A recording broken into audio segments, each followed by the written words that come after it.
The Mini Electric is a further important milestone in our electrification strategy. By the end of this year, we will have a total of 12 fully electric and plug-in hybrid vehicles available. And next year, we will launch the fully electric BMW iX3. And this underscores what we call the power of choice.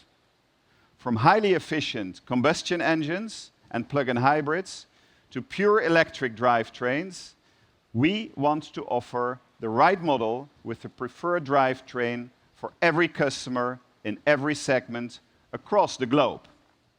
By 2023, we will offer 25 electrified vehicles, more than half of them fully electric.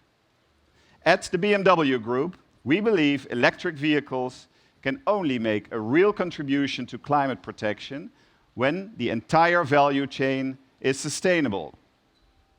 Our concept of sustainable mobility goes far beyond the car. Take charging, for example. Right here in California, we are cooperating with the Strauss Organic Dairy Farm to create green energy. We are co-funding their work with biodigesters to create renewable energy that reduces greenhouse gas emissions and is one of the cleanest energy sources available here in California. Soon we will be able to help produce as much electricity as the entire BMW and Mini electric vehicle population in California consumes. Let's go back to Mini. Customers have enjoyed 2 generations of the super sporty Mini John Cooper Works GP, and today we're delighted to present the 3rd generation.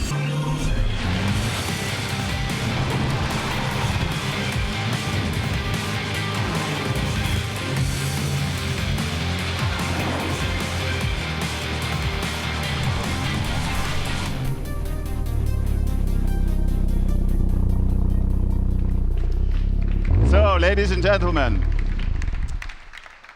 with more than 300 horsepower and a top speed of 165 miles an hour, this is not only the most powerful GP produced, this is the fastest production Mini ever. This Mini is absolutely thrilling to drive and sets a new benchmark in the small car segment. It will be released in 2020 with a limited edition of 3,000 units. So I think they look great together and show 2 very exciting ways to experience Mini's hallmark go-kart feeling.